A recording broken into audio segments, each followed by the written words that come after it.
আবারও একটি নতুন ভিডিও নিয়ে চলে আসলাম। আর আজকের ভিডিওটা হচ্ছে চিংড়ি মাছ নিয়ে।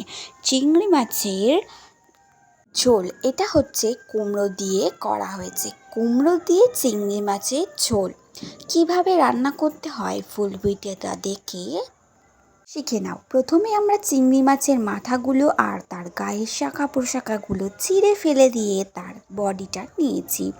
আর দেখতেই পাচ্ছ এগুলো আমরা ফেলে দেব। আর এখানে আমরা কুমড়োগুলো কেটেছি আর সাথে এখানে নিয়ে নিয়েছি পেঁয়াজ রসুন আর হচ্ছে লঙ্কা কুচির সাথে নিয়েছি কেটে নিয়েছি আর সুন্দর করে মাছগুলো ধুয়ে নিয়েছি। এই দেখতেই পাচ্ছ এই কুমড়োটা হাফ কুমড়ো কেটে নিয়েছি আর এখানে এইগুলোকে সুন্দর করে কেটে নিয়েছি।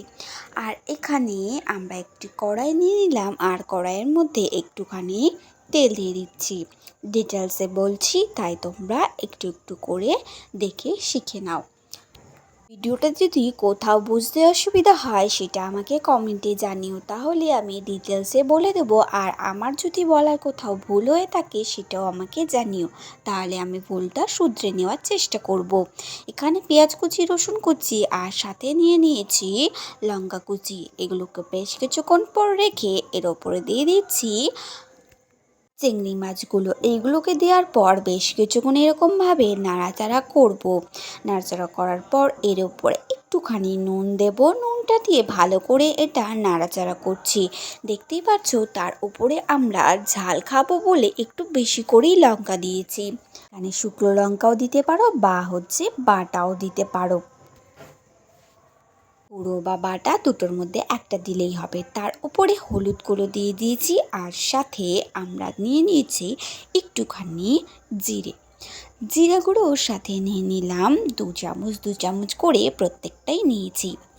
তারপর দেখতে পাচ্ছ এটা আমরা কি করব, একটুখানি জল দিয়ে সেটাকে আমরা ভালো করে মিক্সড করব, যাতে সমস্ত মাছগুলির সাথে এই মশলাগুলো মিশে যায়। দেখতেই পাচ্ছ পুরো কষা আর ঝাল ঝাল লাগছে। এই চিংড়ি মাছটা এরকমভাবে কষা বা ঝাল চিংড়িও করা যায়, কিন্তু আমরা আজকে ঝোল করব। তা এর মধ্যে একটুখানি জল আর কুমড়ো দিয়ে আমরা ঝোলটা শুরু করব।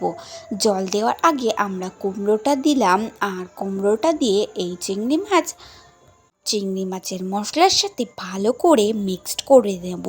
তার আগে একটি খুন্তি দিয়ে ভালো করে নাড়াচাড়া করে একটি ঢাকনা দিয়ে বেশ কিছুক্ষণ প্রায় 5 থেকে 6 মিনিট আমরা চাপা দিয়ে এটা আবার ফিরে আসবো। এখানে এসে দেখতেই পাচ্ছ এই কুমড়োগুলো কি সুন্দর গলে গেছে। তার ওপরে একটুখানি জল দেব, কারণ আমরা চিংড়ি মাছ আর কুমড়ো ঝোল করব, তাই একটুখানি জল দিয়ে এটাকে বেশ কিছুক্ষণ নাড়াচাড়া এরকমভাবে করব। ভালো করে নাড়াচাড়া করার পর আমরা পরিমাণ মতন জল দিয়ে দিচ্ছি।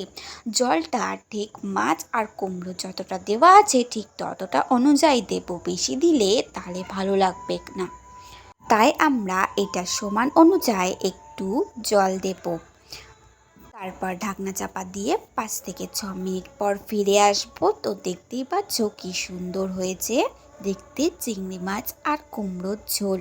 এটা একটি পাত্রের মধ্যে এরকমভাবে আমরা তুলে নেব। তার আগে আমি এটাকে টেস্ট করব বলে মা এখানে তুলে দিচ্ছি। তো তোমরাও বাড়িতে এরকমভাবে ট্রাই করবে চিংড়ি মাছ, আর অবশ্যই আমাকে জানাবে যে আজকের ভিডিওটা কেমন হয়েছে। নেক্সট ভিডিওতে কী আনবো অবশ্যই কমেন্টে জানাবে কিন্তু।